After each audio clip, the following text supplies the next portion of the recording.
'మహా Avatar Narasimha.' So, ఈ movie గురించి టీజర్ వచ్చినప్పటి నుంచి అయితే తెలుసనమాట. బట్ టీజర్ అవన్నీ చూడంగానే okay. This is typical Indian animated film అని అనుకున్నా. బట్ లేటర్ రీసెంట్‌గా వచ్చిన తర్వాత రెస్పాన్సెస్ అన్నీ చూసాక మా దగ్గర కూడా ఉంటే బాగుండు అనిపించింది. అంటే థియేటర్‌లో మా దగ్గర వేయలేదు. ఖచ్చితంగా అది మీకు ఎందుకో అర్థమవుతుంది. బట్ తర్వాత ఫైనల్లీ మా దగ్గర గూడా వేసేసారు మూవీని. అండ్ చూడ్డం అయితే జరిగింది ఈరోజే. మ్యాన్! What a movie! నిజంగా చాలా అంటే చాలా అంటే చాలా బా నచ్చింది. ఎందుకంటే first of all it's simple. నాకు అసలు ఎక్స్‌పెక్టేషన్స్ ఏమీ లేవు. సో, కాబట్టి మూవీ చూడగానే మైండ్ పోయింది. అండ్ ఇంకోటి నేను అనుకున్నదొకటి, ఇంకోటొకటి. సో, చిన్నప్పటి నుంచి ఆల్రెడీ ఈ స్టోరీ ఎన్నో సార్లు తెలుసు. చాలా మూవీస్‌లో చూసాం.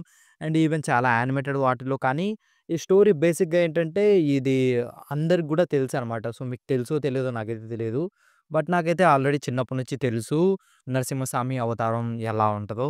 సో, ఎందుకంటే it's one of the reason అంటే చిన్నప్పటి నుంచి అహోబిలం మాకు దగ్గరే. So, obvious.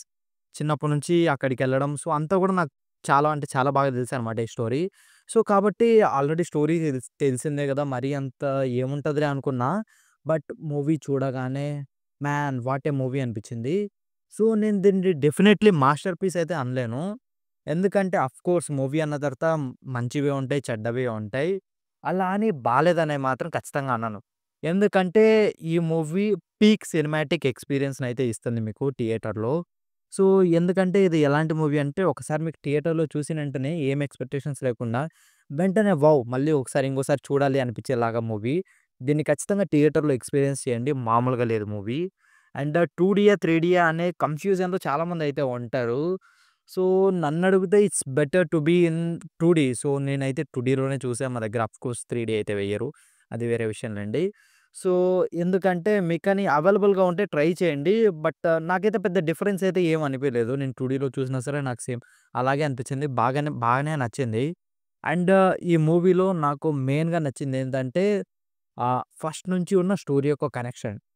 ఎందుకంటే మనకి స్టోరీ అనేది స్టార్టింగ్ మనకి మూవీ స్టార్ట్ అయ్యేది ఎర్లీ ఆన్. అంటే లైక్ మనకి ఈ ఇద్దరు రాక్షసులు హిరణ్యాక్షుడు అండ్ అలాగే హిరణ్యకశిపుడు. సో, వాళ్ళిద్దరూ పుట్టడానికి గల కారణం నుంచి సో, అక్కడి నుంచి అయితే స్టార్ట్ అవుద్దనమాట. ఎందుకంటే చాలా మందికైతే సడెన్‌గా మధ్యలో వాళ్ళు ఇలా పుట్టేసారు అనే గాని అర్థం కాదు. సో, వాటికి ఫస్ట్ నుంచి ఒక రీజన్ అయితే ఇచ్చారనమాట.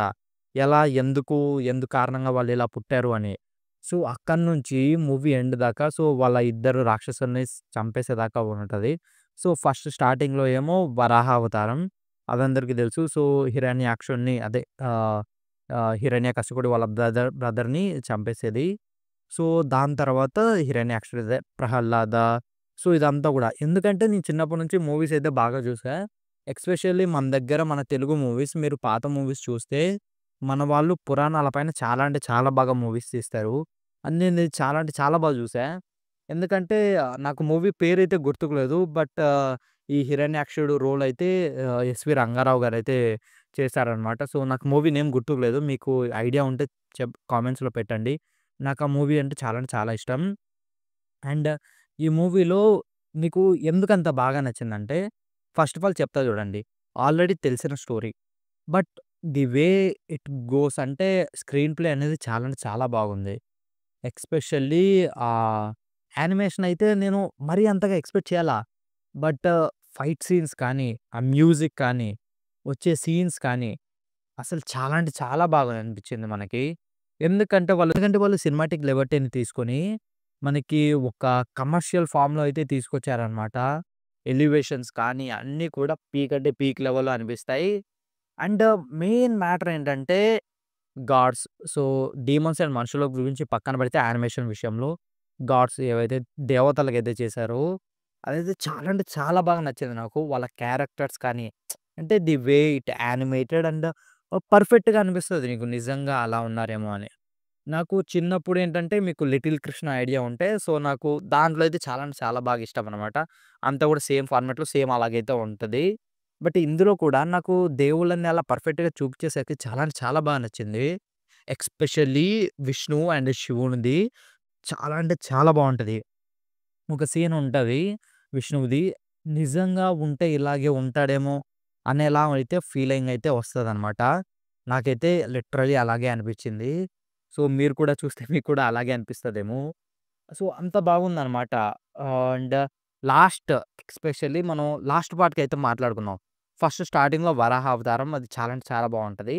దాని తర్వాత డైరెక్ట్‌గా లాస్ట్‌కొచ్చేద్దాం. లాస్ట్‌కొచ్చేసరికి యాక్షన్ సీన్ అసలు ఏమనుకోని తీశారో ఏమో అబ్బా! బడ్జెట్ ఏమో చాలా అంటే చాలా తక్కువంట. అసలు 4 సీఆర్ అంట. అంటే అంటున్నారు నాకు కూడా తెలీదు. బట్ 4 సీఆర్ అంటే చాలా అంటే చాలా తక్కువ.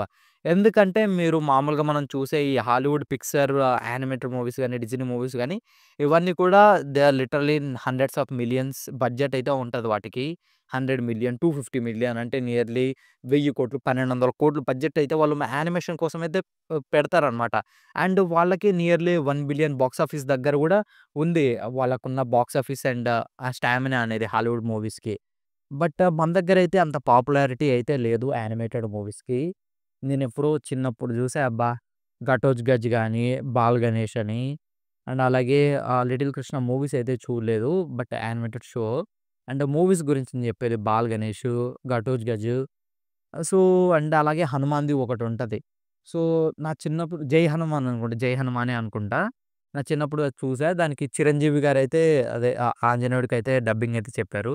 సో, అదే నేను చాలా చిన్నప్పుడు చూసా అవి.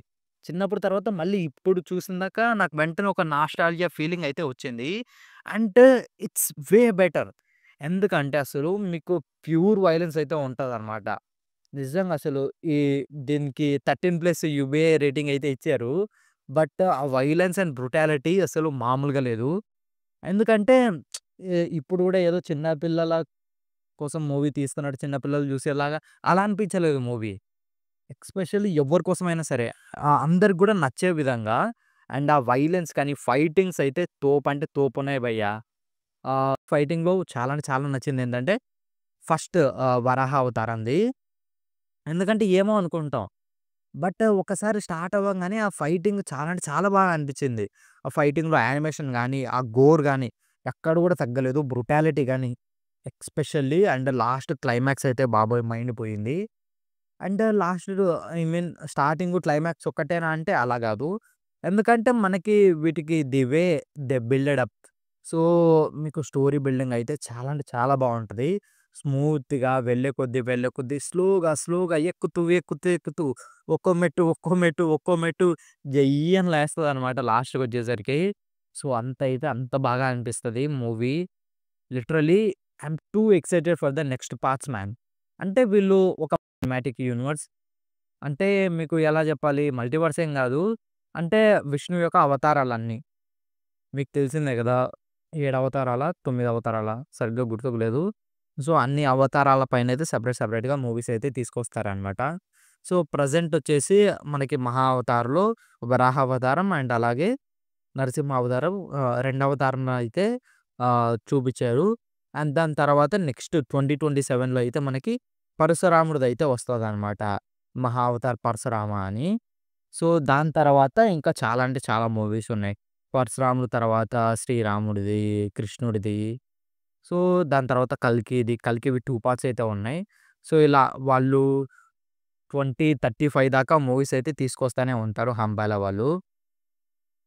హౌస్‌లో ఈ డైవర్సిటీ అనేది చాలా అంటే చాలా బాగుంది. వాళ్ళు డిఫరెంట్ టైప్స్ ఆఫ్ కంటెంట్స్ పైనైతే ఇలా స్పెండ్ జేస్తున్నారు. అండ్ యానిమేషన్ పైన ఇలాంటి రిస్క్ తీసుకోవడం అంటే చాలా మంచి బెనిఫిట్.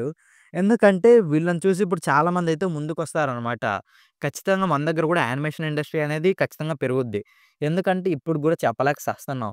ఏవైనా యానిమే జూసినా సరే, అరే! ఏంట్రా బొమ్మలు జూస్తున్నారు అనేలా ఉంది. మనోళ్ళ మెంటాలిటీ ఇంగా మారట్లేదు. సో, ఖచ్చితంగా దీనివల్ల అయినా సరే మనోళ్ళ మెంటాలిటీ మారుద్దేమో అనేలాగైతే నేనైతే కోరుకుంటున్నా. సో, అండ్ చెప్పా గదా! సో, ఇది నాకు లెజెండరీ మాస్టర్ పీస్ ఎందుకు కాదంటే, ఒకటి సింపుల్ మనకి ఈ హిరణ్యాక్షుడు నాకు టూ మచ్ మరీ అంత క్రూయల్‌గా అయితే ఏమి అనిపియలేదనమాట. అంటే తను ఐ మీన్ ఆర్డర్స్ అయితే వేస్తుంటాడు గానీ, సో, తనే ఓన్‌గా చేసి ఐ మీన్ తనంత క్రూరుడు, నీచుడు అనే అంత ఫీలింగ్ అయితే నాకైతే రాలేదనమాట. అంత విలనిజం అయితే నాకలా అనిపించలేదు. So, it could have been better. And అలాగే కొన్ని చోట్ల నేను చెప్పా గదా! దేవతల గురించి దేవతలందరూ కూడా పర్ఫెక్ట్‌గా యానిమేషన్ అండ్ వాళ్ళ క్యారెక్టర్స్ బాగా అంటే బాగున్నాయని. But at the same time మనుషులు అండ్ డీమన్స్ వచ్చేసి మరీ నాకంత వే టూ మచ్ అంతలా అనిపించలేదు. ఎందుకంటే డెఫినైట్‌లీ బడ్జెట్ అనేది చాలా అంటే చాలా తక్కువుంది. అండ్ వీళ్ళు మోస్ట్ ఆఫ్ ది మూవీ మొత్తాన్ని కూడా బ్లెండర్‌లో చేశారంట. బాబోయ్! సో, కుడోస్ టు దెమ్ అంతే. అండ్ నెక్స్ట్ మూవీ ఖచ్చితంగా వీళ్ళు కొంచెం ఇంప్రూవ్ అయినా సరే, it will definitely go up to the masterpiece. అంతే. సో, నాకైతే it's a peak cinematic level experience. నేను ఖచ్చితంగా అందరికి రికమెండ్ చేస్తా. అండ్ దాంతో పాటు ఆఫ్టర్ ఎ లాంగ్ టైమ్ మీ ఫ్యామిలీ అందరితోని కలిసి వెళ్లి చూసే మూవీ అనమాట ఇది. అందరూ కూడా ఎంజాయ్ చేస్తారు. సో, చిన్న పిల్లల నుంచి ముసలి వాళ్ళ దాకా అందరికీ అర్థమవుద్ది. అందరూ కూడా ఎంజాయ్ చేస్తారు. తెలుగులో డబ్బింగ్ కూడా చాలా బాగుంది. సాంగ్స్ అయితే చాలా అంటే చాలా బాగున్నాయి. Songs and BGM. ఎందుకంటే సాంగ్స్ మామూలుగా ఏం పెద్ద ఉంటాయిలే అనుకున్నాం. కానీ సాంగ్స్ అయితే చాలా అంటే చాలా బాగున్నాయన్నమాట. యాహ్! That's it. మీకు ఈ వీడియో నచ్చితే ఖచ్చితంగా లైక్ చేయండి, షేర్ చేయండి.